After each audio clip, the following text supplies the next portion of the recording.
In the farthest reaches of American territory, where the Aleutian Islands stretch like a broken chain across the North Pacific toward the Asian continent, lies Attu, a desolate volcanic island wrapped in perpetual fog, battered by winds that can strip flesh from bone, and cursed with weather so savage that it has driven men mad. This is a place where the land itself wages war against human existence, where temperatures plunge below freezing even in summer, where visibility vanishes in moments as thick gray mist rolls across treeless hills and boggy valleys, and where the very ground conspires to kill through mud so deep it can swallow a man whole. It is here, in this forgotten corner of the world, that one of World War II's most brutal and neglected battles unfolded. A struggle so savage, so costly, and so overshadowed by concurrent campaigns that history has nearly let it slip into oblivion. But the story of Attu deserves to be remembered, for it reveals the extremes of human endurance, the calculations of strategic warfare, and the terrible price paid by soldiers who fought not one enemy, but two: the Japanese Imperial Army and the merciless Arctic environment itself. To understand why thousands of men would die fighting for this seemingly worthless rock at the edge of the world, one must first grasp the strategic chess game being played across the Pacific in 1942. The Aleutian Islands, though appearing as mere specks on a map, formed a critical bridge between North America and Asia. Control of these islands meant dominance over the northern Pacific sea lanes, the ability to threaten enemy supply routes, and most crucially, proximity to the Soviet Union. From Attu, bombers could theoretically reach not only Alaska's mainland but also shipping lanes vital to the war effort. For Japan, the Aleutians represented either a defensive buffer to protect their northern flank or a springboard for future operations. For America, their loss was psychologically devastating and strategically dangerous. Enemy forces now occupied American soil for the first time since the War of 1812. The architect behind Japan's northern strategy was none other than Admiral Isoroku Yamamoto, the brilliant and complex commander who had orchestrated the attack on Pearl Harbor. Working alongside Vice Admiral Boshiro Hosogaya, commander of the Fifth Fleet's Northern Area Force, Yamamoto devised a bold operation that would strike at Alaska's defenses while simultaneously drawing American naval forces away from his primary objective at Midway. The Japanese Northern Force was formidable: 2 light carriers, Ryujo and Junyo, loaded with modern aircraft including the feared A-6M0 fighters and D-3A Val dive bombers, 5 cruisers including the heavy cruisers Nachi and Maya, 12 destroyers, 6 submarines, and 4 troop transports carrying approximately 2,500 soldiers specifically trained for amphibious operations. This was no mere raiding force. It was an invasion fleet, meticulously organized and supplied for sustained combat in one of Earth's harshest environments. But the Japanese had a critical vulnerability they did not know existed. Throughout 1941 and early 1942, American cryptanalysts had been painstakingly breaking Japanese naval codes in an operation that would become legendary as Magic. By the spring of 1942, Admiral Chester Nimitz, Commander-in-Chief of the U.S. Pacific Fleet, was reading enemy communications with increasing clarity. When Japanese transmissions began indicating a major operation in the Northern Pacific, Nimitz immediately warned Alaskan military authorities of an impending assault. Despite this intelligence advantage, the vastness of Alaska's territory, the paucity of American forces in the region, and the challenges of operating in Aleutian weather meant that knowledge of the attack would not prevent it, only influence how America would respond. On June 3, 1942, the predicted assault materialized through the swirling fog banks that perpetually shrouded the Aleutians. Japanese carrier aircraft, having launched from positions northwest of Dutch Harbor in the eastern Aleutians, came screaming through breaks in the clouds to strike the American naval base.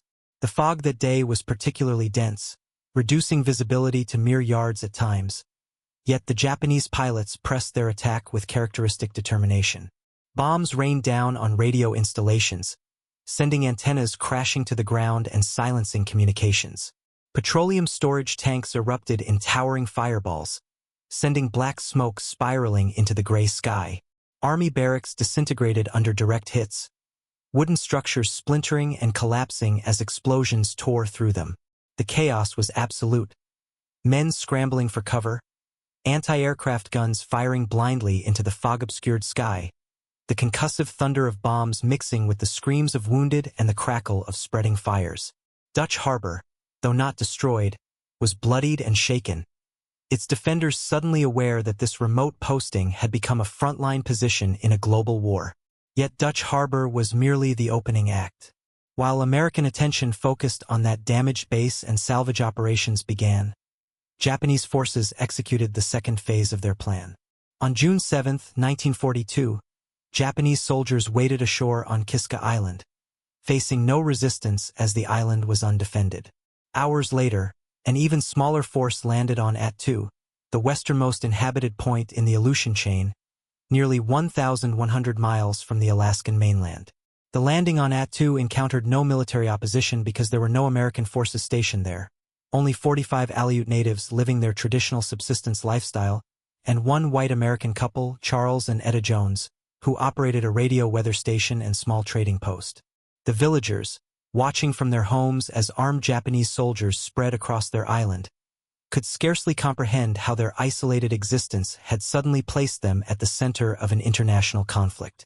What followed was a tragedy that would shock the American public when news eventually broke through military censorship. The Japanese, viewing all inhabitants as potential intelligence sources and fearing they might aid American forces, rounded up everyone: men, women, children, and the elderly. Charles Jones, who had been transmitting weather reports and had tried to warn authorities of the invasion, was separated from his wife. The captured Aleuts and the Joneses were loaded onto transport ships and taken to Japan, where they would spend the war years in harsh internment camps. Of the 45 Aleuts taken, 16 would die in captivity from disease, malnutrition, and the brutal conditions. Etta Jones would perish as well, her health breaking under the strain. The surviving Aleuts would not see their homeland again until after the war's end, returning to find their villages destroyed, belongings looted or burned, their traditional way of life irrevocably shattered. Meanwhile, the U.S. government, in a decision that remains controversial, forcibly evacuated nearly 1,000 Aleuts from other islands in the chain, ostensibly for their protection, housing them in poor conditions in southeastern Alaska where many also perished. When the American public learned that civilians on U.S. soil had been captured by enemy forces, the outcry was immediate and intense, adding political pressure to military necessity in demanding the island's recapture. For nearly a year, the Japanese occupied Attu and Kiska, fortifying positions, bringing in additional troops and supplies, and establishing a presence that threatened American operations and national pride. The occupation was costly and difficult for Japan. The weather and isolation made resupply treacherous, and the strategic value proved questionable as the war's momentum shifted elsewhere. For America, however, the presence of enemy forces on sovereign territory was intolerable, regardless of the island's minimal material value. As 1942 turned to 1943, and as American forces gained ground in the Pacific, planners in Washington and Hawaii began preparing for the liberation of the Aleutians.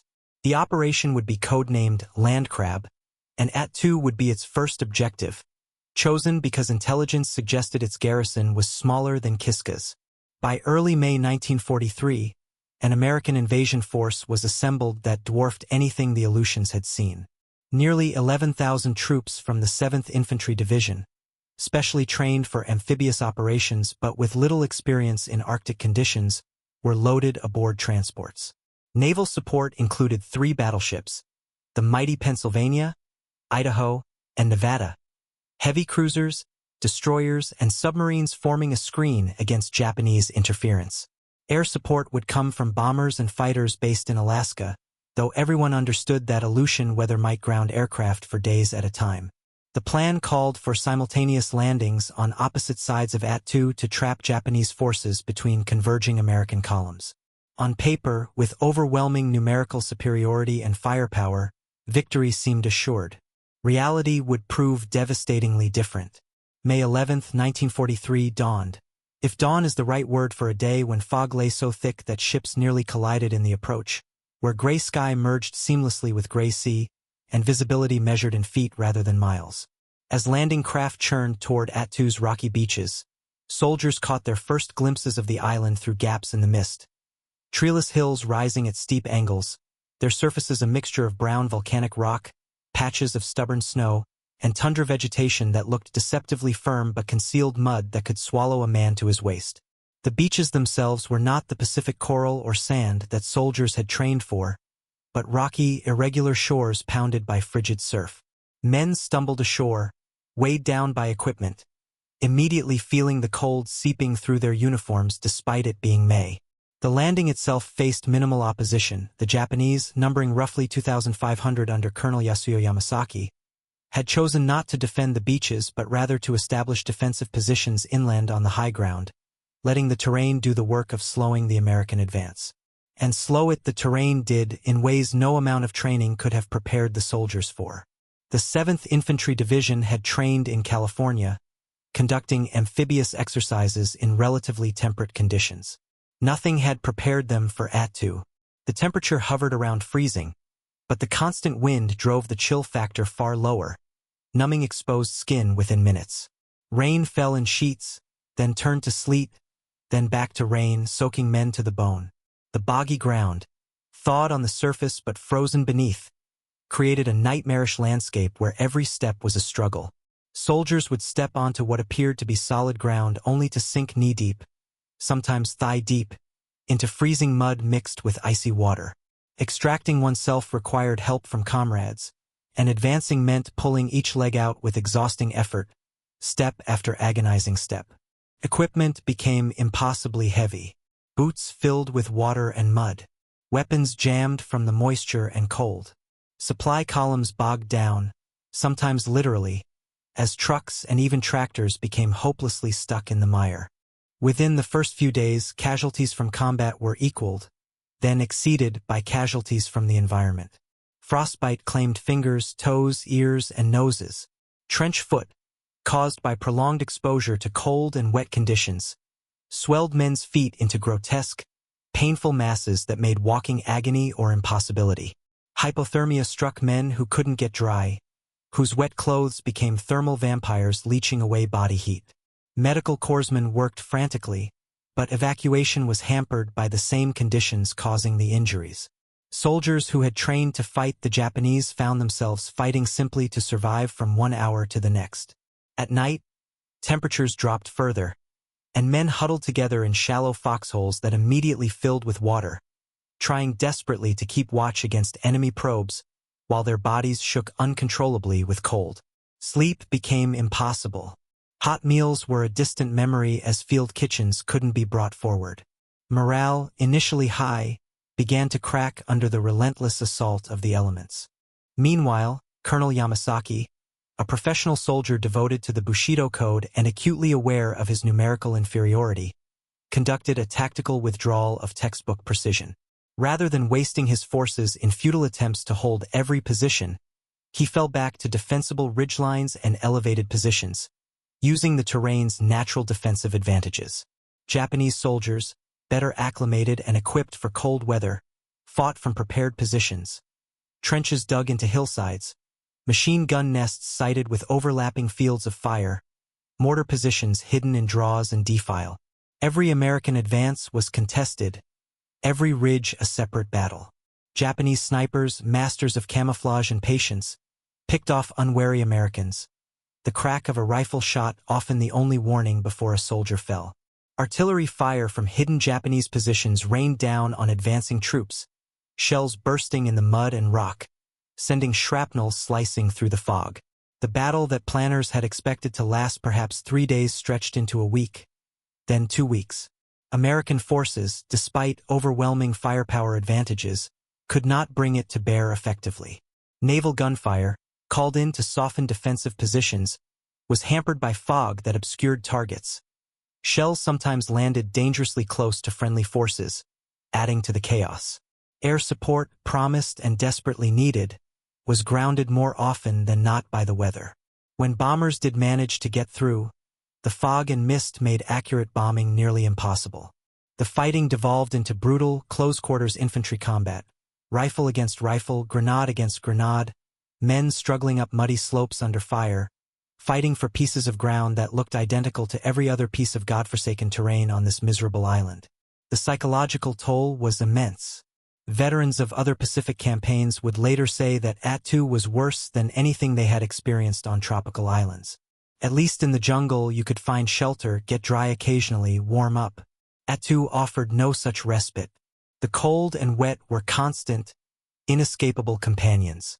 Men began to break, some from physical exhaustion, others from the mental strain of fighting a two-front war against enemy soldiers and an environment determined to kill them.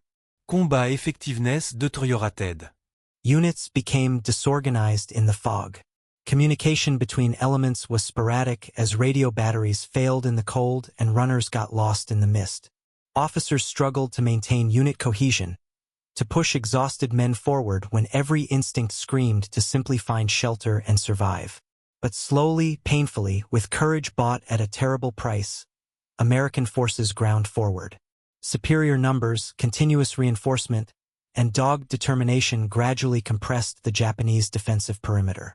By late May, Yamasaki and his surviving men, perhaps 1,000 left from the original 2,500, were trapped in a shrinking pocket in the island's interior, centered around Engineer Hill and Chichagof Valley. Supplies were nearly exhausted.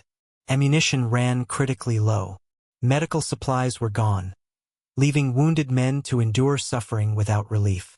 Food was down to minimal rice rations.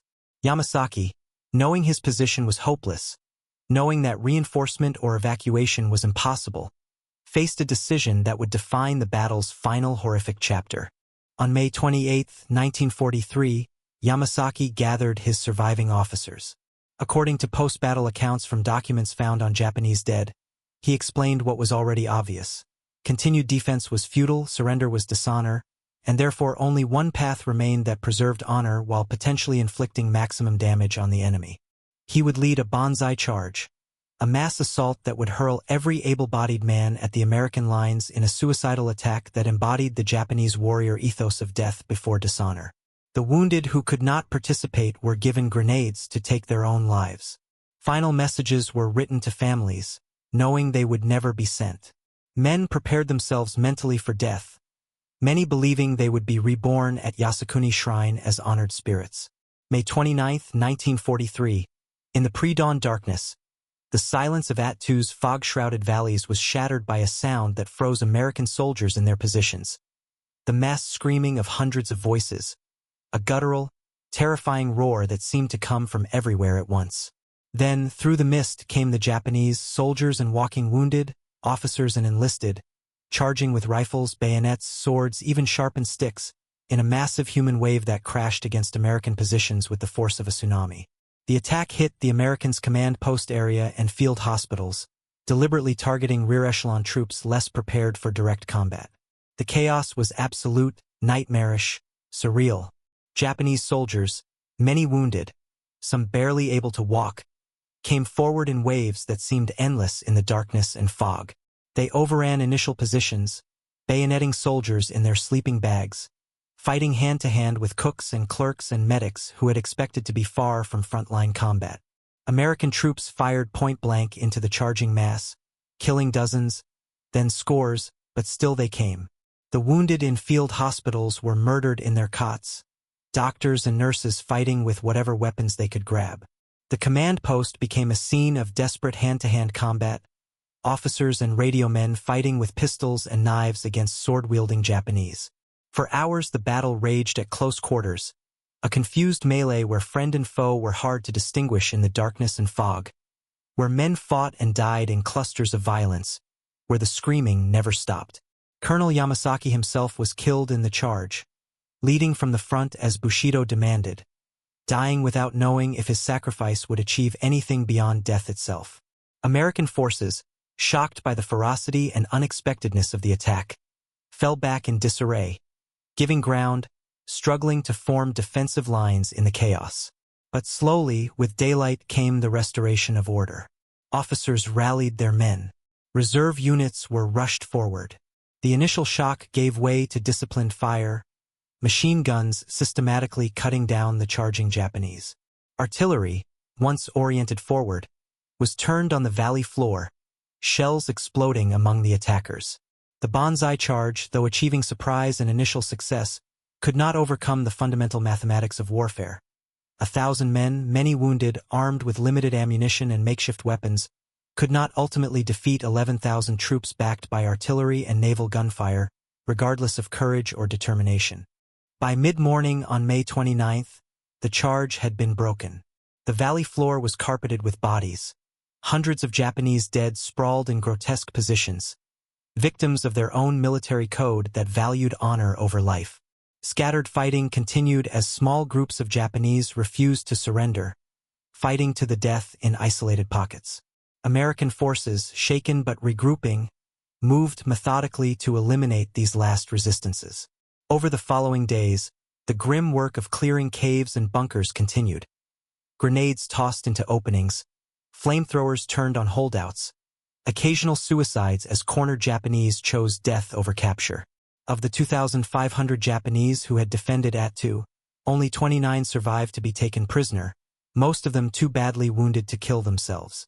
The rest were dead, victims of combat, starvation, exposure, or suicide. The American victory at Attu came at a devastating cost. Official casualty figures listed 549 Americans killed in action, but the full picture was grimmer still. Over 1,100 were wounded. Most shocking was the number of cold weather injuries. 1,200 cases of trench foot, severe enough to require evacuation, 614 cases of frostbite, and hundreds of other exposure-related illnesses. In other words, more Americans became casualties from the weather than from enemy action, a statistic that underscored the unique horror of fighting in the Aleutians. The 7th Infantry Division, having trained for Pacific operations, had instead endured an experience more akin to the worst of World War I's Western Front combined with an Arctic survival ordeal. For every man killed by Japanese bullets and shells, 2 were incapacitated by cold, wet, and exhaustion. The island, when finally secured, revealed the extent of Japanese suffering as well.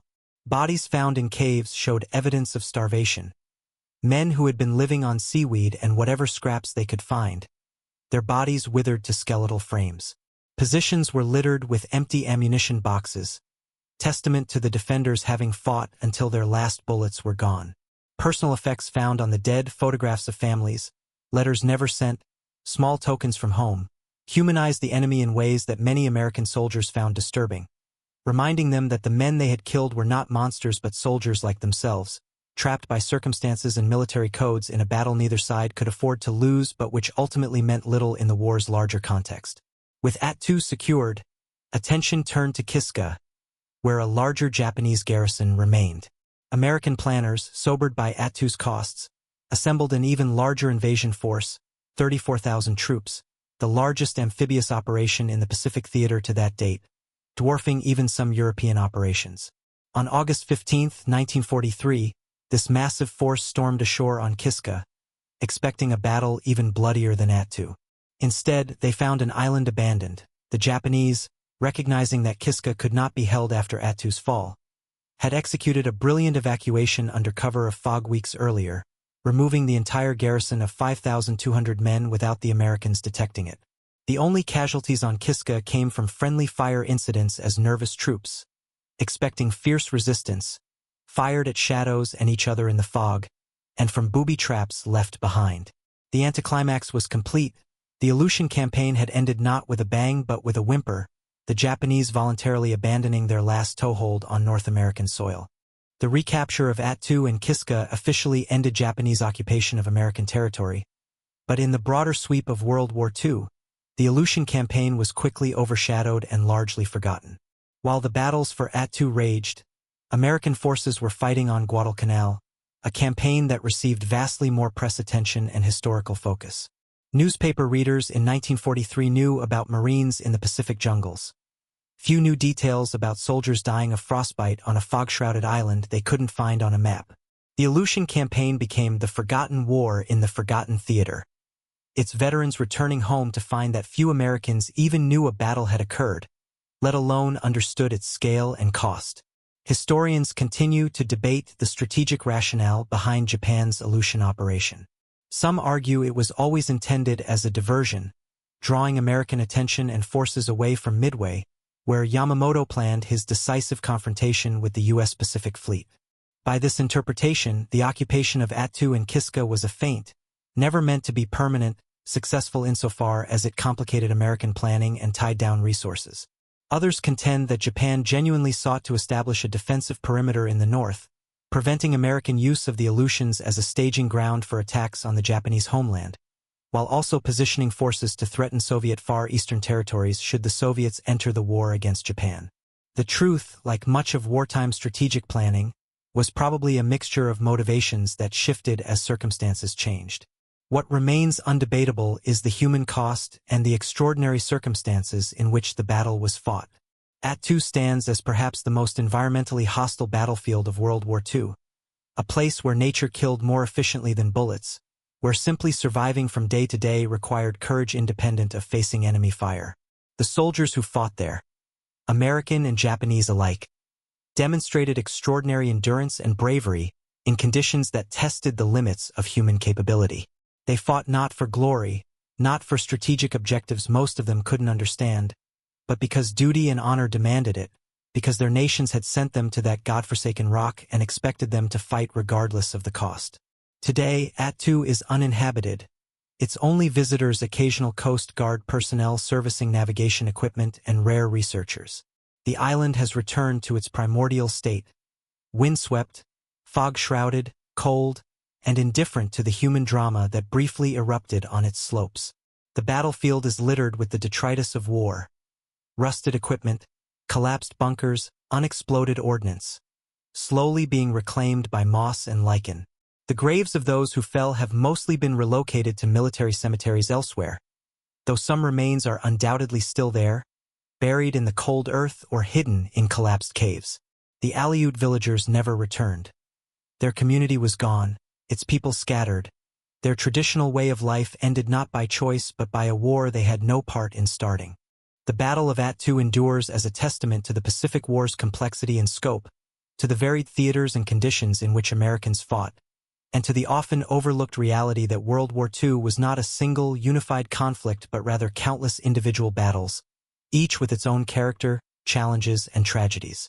In the calculus of global war, Attu was a footnote, strategically minor, its recapture changing little in the war's ultimate trajectory. But for the men who fought there, who endured the cold and mud and fear, who watched friends die from bullets and frostbite alike, Attu was everything. It was their war, their test, their moment of supreme challenge, and they met it with a courage that deserves remembrance even if their battlefield has been forgotten. In the frozen hell of the Aleutians, on an island that tried to kill everyone who set foot on it, American and Japanese soldiers alike proved that human beings are capable of extraordinary things when pushed to the absolute limit, capable of enduring the unendurable, of fighting when every rational instinct says to surrender to fate, of maintaining humanity in the most inhumane conditions imaginable. That is Attu's true legacy, and that is why the forgotten battle deserves to be remembered.